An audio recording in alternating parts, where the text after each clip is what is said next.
semua, gimana kabarnya hari ini ya? Semoga baik-baik aja kalian di luar sana.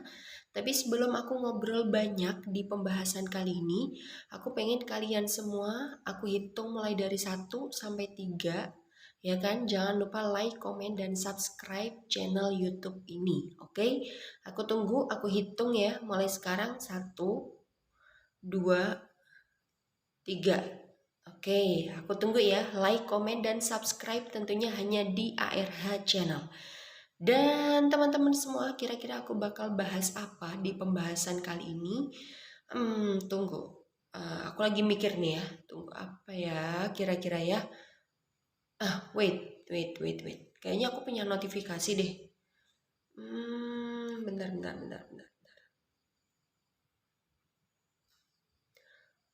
Nah, aduh, gila banget ya. Ini barusan nih aku dapat notifikasi nih teman-teman. Ya ini loh apa, aku beberapa hari terakhir ini tuh lagi mantengin komentar-komentar netizen gitu loh. Komentar-komentar warganet di postingannya Ashanti yang kemarin barusan pulang dari Turki.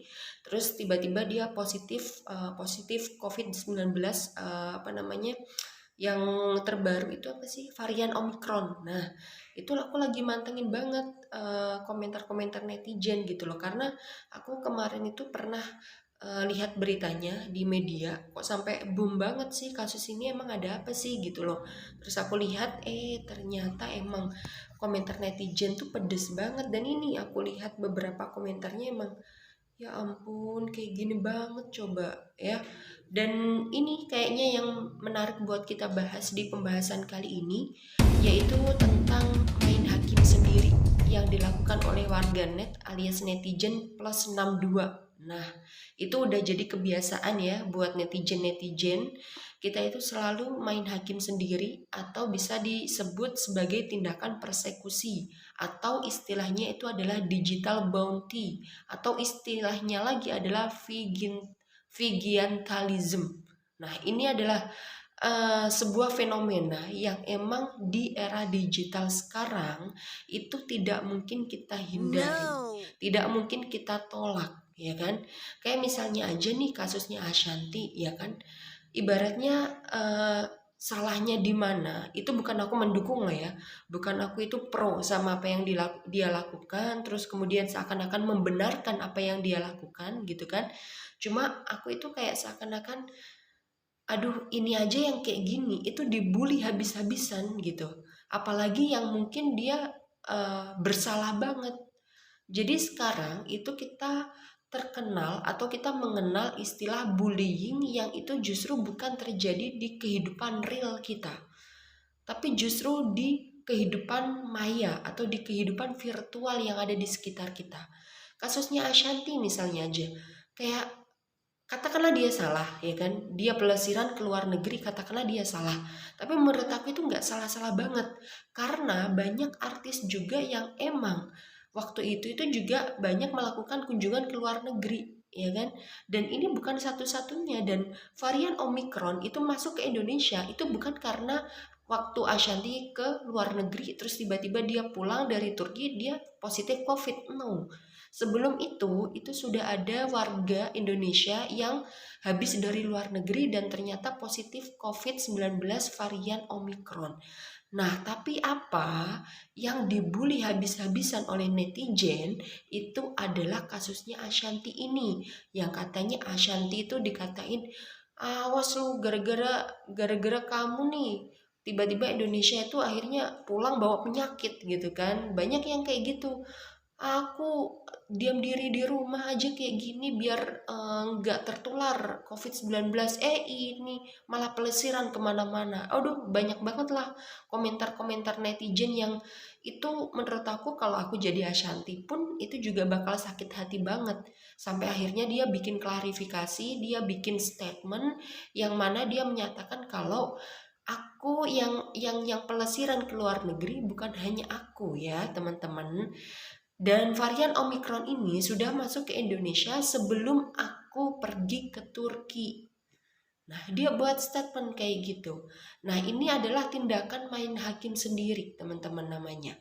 Ini adalah sebuah tindakan persekusi, di mana orang kadang menilai seseorang itu bukan berdasarkan fakta, itu bukan berdasarkan realita yang ada, tapi yang mereka lakukan adalah membuli seseorang hanya berdasarkan pendapatnya sendiri, walaupun pendapatnya itu belum tentu benar atau salah. Ini yang jadi masalah, ya kan? Dan ini masalahnya itu ada loh, netizen-netizen yang mungkin apa ya ibaratnya, sekarang orang kan bebas berkomentar nih. Kita nggak bisa melacak tuh identitas aslinya mereka, alamatnya mana mungkin, atau nomornya berapa mungkin, ya kan?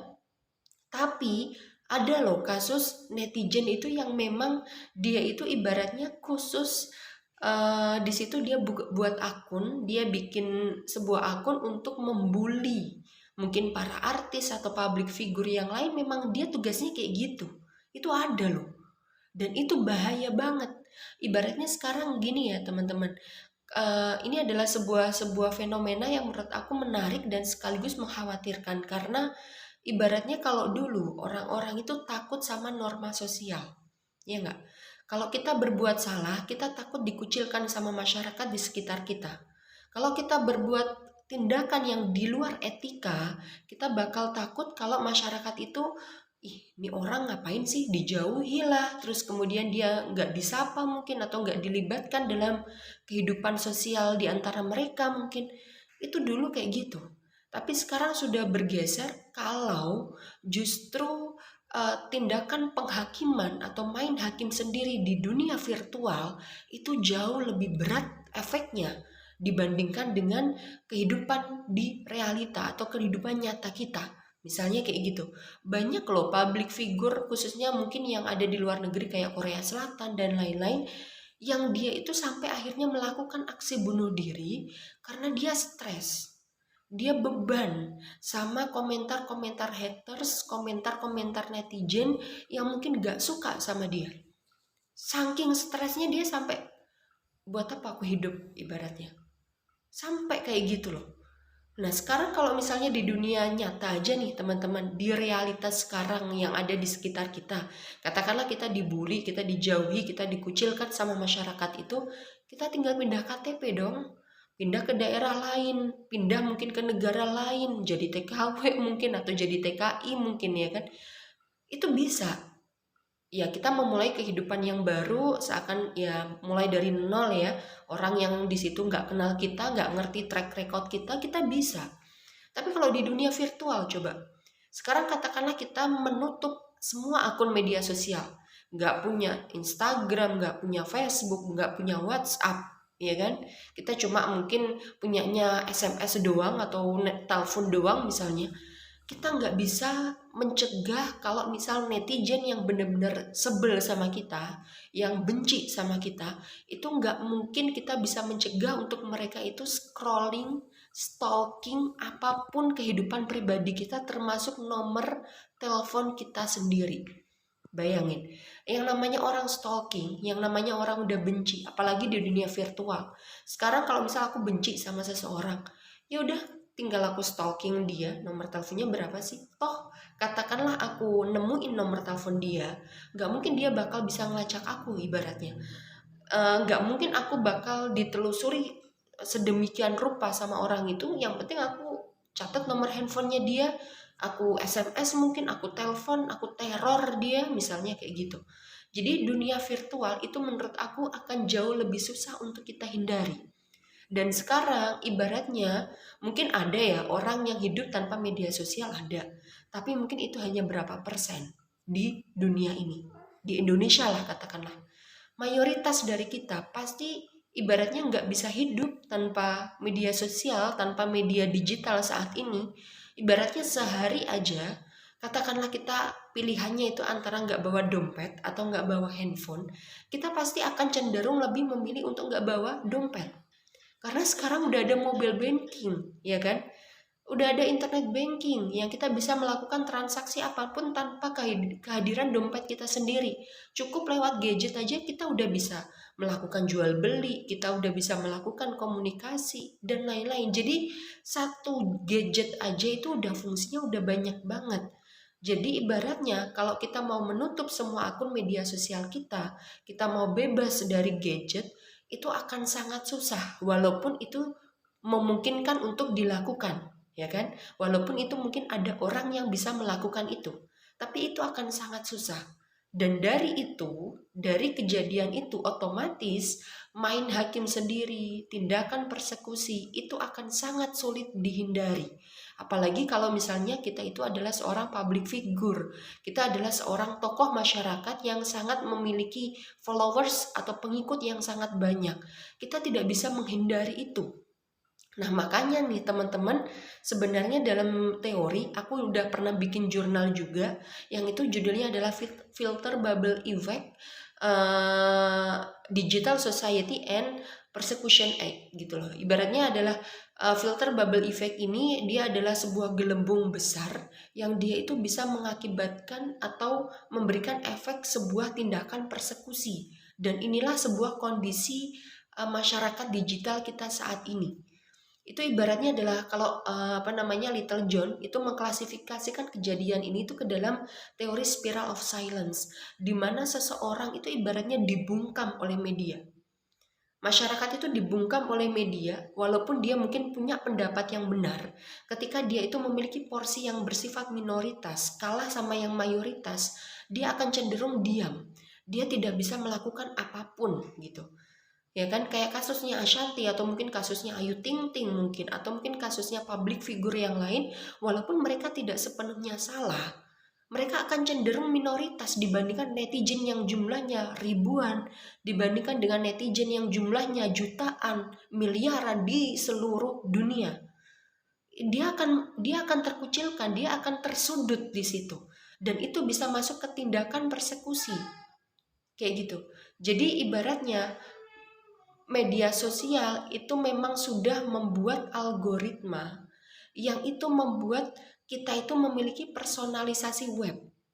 Personalisasi web itu apa? Personalisasi web itu adalah sebuah kejadian, sebuah fenomena di mana kita itu bisa menciptakan dunia kita sendiri melalui media sosial kita.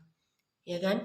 Jadi ibaratnya adalah kalau kita sering mengkonsumsi atau kita pro sama sudut pandang tertentu misalnya. Terus kemudian kita scrolling tentang informasi itu di media sosial kita terus menerus. Lewat like mungkin, lewat komen mungkin, lewat share mungkin. Itu secara nggak langsung teman-teman, itu akan membuat personalisasi web atau filter bubble effect. Yang mana kita akan terjebak di sebuah gelembung besar yang di situ akan memungkinkan untuk menggiring opini kita menjadi opini yang sama dengan informasi itu. Itu yang sangat bahaya. Ibaratnya sekarang gini, kalau kita scrolling atau search tentang make up misalnya, make up artis di YouTube atau di Instagram. 1 hari 2 hari, kalau kita terus menerus tiap hari kayak gitu, di laman beranda kita itu otomatis akan full yang kayak gitu. Full banget. Make up artis siapa, make up artis siapa, itu full. Dan modelnya memang kayak gitu. Itu yang bahaya. Jadi aku mohon di sini teman-teman harus lebih hati-hati karena memang sudah ada kejadian juga di Amerika Serikat yang mana ada seorang warga di sana yang melakukan aksi penembakan terhadap jamaah yang ada di sebuah gereja karena dia tidak setuju dengan sudut pandang yang dibangun oleh jamaah di situ. Dia sampai melakukan aksi radikalisme. Dia sampai melakukan aksi penembakan. Karena apa? Konsumsi informasi radikal yang selama ini dia lakukan, yang selama ini dia konsumsi melalui Facebook. Bayangkan coba. Jadi tindakan persekusi ini teman-teman, lewat komentar mungkin netizen berkata apa, komentar apa, itu hanya sebagian kecil. Kalau misal tindakan main hakim sendiri, tindakan persekusi itu dilakukan melalui konsumsi informasi-informasi yang tidak benar, hanya karena kita itu mengikuti salah satu akun yang tidak benar juga, ya kan? Karena memang algoritmanya seperti itu, otomatis kita bisa dimungkinkan untuk melakukan aksi yang lebih bahaya dari hanya sekedar komentar. Termasuk kayak penembakan itu, termasuk mungkin aksi pengeboman, aksi radikalisme di suatu daerah dan lain-lain. Itu bisa dipicu karena hanya informasi yang salah. Jadi media sosial yang ada sekarang, informasi yang ada di media sosial sekarang, kalau kita tidak cermat, kalau kita semata-mata hanya mementingkan, oh aku pro sama dia, aku setuju sama dia, kemudian kita konsumsi terus-menerus media yang dia punya misalnya, otomatis kita juga akan masuk ke pengikutnya dia. Otomatis apapun yang ada di media sosial kita, itu pasti akan berhubungan dengan tokoh itu. Dan otomatis ketika mungkin ada pendapat lain yang berbeda dari kita akan cenderung, apalagi kalau kita udah masuk ke ranah fanatik, itu akan kita melakukan yang namanya main hakim sendiri itu tadi. Kita akan melakukan tindakan persekusi itu tadi. Kayak misalnya contohnya nih, perbedaan aliran misalnya. Kayak kasusnya 212, ya kan? Ini kan sudah ada perbedaan aliran antara orang-orang yang mungkin nasionalis sama orang-orang yang mungkin dia cenderung ke aliran-aliran yang ekstremis misalnya. Dia akan cenderung, kalau misalnya kita tidak cermat sama informasi yang kita peroleh, otomatis kita di sini akan secara mudah untuk digiring opininya. Gitu loh. Dan otomatis ketika kita sudah digiring opininya, ketika ada orang lain yang berbeda pendapat dari kita, ya kan, otomatis itu akan membuat kita itu seakan-akan merasa kelompok lain itu salah, kelompok kita yang paling benar, atau yang secara teori itu disebut dengan groupthink teori. Ketika sebuah kelompok itu semakin kohesif, semakin terpadu, ya kan, merasa kelompoknya yang paling benar, dia akan menganggap kelompok lain itu sangat salah. Sehingga apapun kegiatan kelompok lain, apapun pandangan kelompok lain, itu akan cenderung disalahkan. Dan tindakan tindakan menyalahkan ini itu otomatis bisa berupa dalam berbagai bentuk tindakan. Dia bisa komentar yang pedes lah, dia bisa menghujat lah, dan mungkin bisa dimungkinkan untuk melakukan tindakan yang lebih dari itu. Itu bahaya banget teman-teman ya. Sekali lagi aku tegaskan, itu adalah sesuatu yang sangat berbahaya. Jadi aku mohon di sini teman-teman bahwa ini adalah fenomena yang tidak bisa kita tolak. Bahkan nih ada salah satu berita yang menyebutkan kalau ini salah satu mantan pegawai Facebook ya, salah satu contohnya. Dia mengatakan kalau Facebook itu bisa rugi miliaran rupiah. Hanya karena kalau misalnya Facebook itu melarang informasi hoax atau berita palsu tayang di Facebook. Bayangin, gila nggak tuh? Kenapa kok bisa kayak gitu? Karena kalau dengan informasi palsu atau berita palsu itu dilarang masuk ke Facebook, otomatis nggak ada orang gibah, ya kan? Nggak ada orang gosip. Ya buat apa? Informasinya sehat-sehat aja, positif aja. Buat apa kita komentar di Facebook? Buat apa kita scrolling di Facebook? Toh nggak ada informasi yang menarik. Bad news is a good news. Ya kan? Jadi ketika Facebook itu memasukkan informasi-informasi yang salah, informasi-informasi yang mungkin bersifat hoax, itu justru akan memicu perbincangan di Facebook itu sendiri. Akan memicu naiknya pengguna Facebook, akan memicu obrolan di Facebook. Sehingga itu justru akan mementingkan perusahaan Facebook sendiri. Nah ini kalau dari teori kapitalisme, ini udah masuk ke ranah kapital, ini udah masuk ke ranah privasi yang itu dimonetisasi atau diambil profitnya oleh orang-orang kapital, oleh pihak-pihak yang dia punya kekuasaan, oleh pihak-pihak yang dia punya power di situ. Dan aku mohon sekali lagi, konten ini itu bertujuan untuk membuat literasi kepada teman-teman bahwa media sosial kita saat ini tuh kayak gini loh kondisinya. Jangan semata-mata kita itu percaya sama apa yang dikatakan oleh media sosial kita. Sekali lagi, kemarin aku pernah menyinggung di beberapa video aku ya, kita harus melakukan konfirmasi media dulu.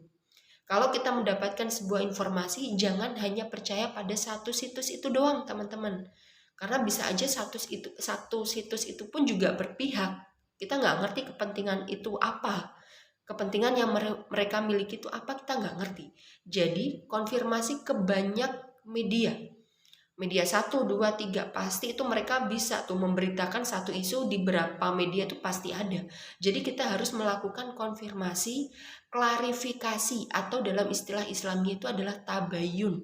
Kita nggak boleh dalam serta-merta percaya, oh ini berita ini benar nih pasti, kayaknya nih meyakinkan nih. No.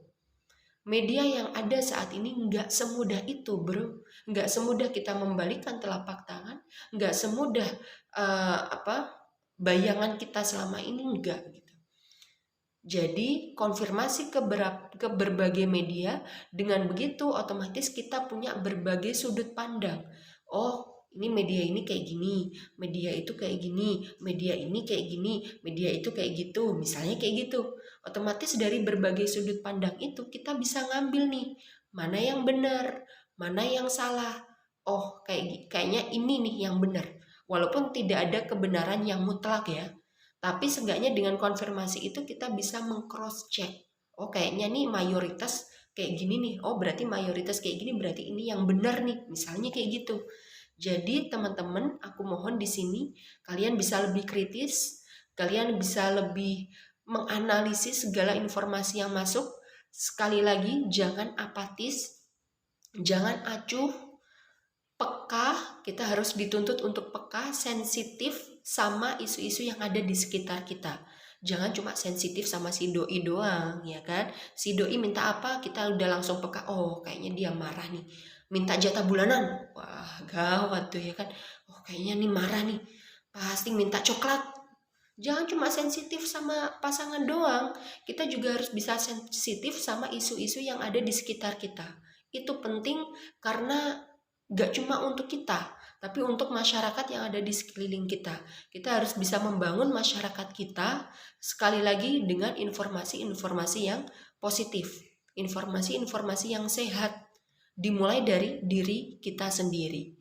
Oke, gitu sih. Sekian dari aku. Semoga pembahasan ini bermanfaat buat kalian. Jangan lupa like, comment, subscribe channel YouTube ARH Channel. Oke, sekali lagi like, comment, dan subscribe channel YouTube ARH Channel. Aku tunggu mulai dari sekarang. Ditunggu juga buat diskusi dan komen dari kalian. Sekian dari aku. Wassalamualaikum warahmatullahi wabarakatuh.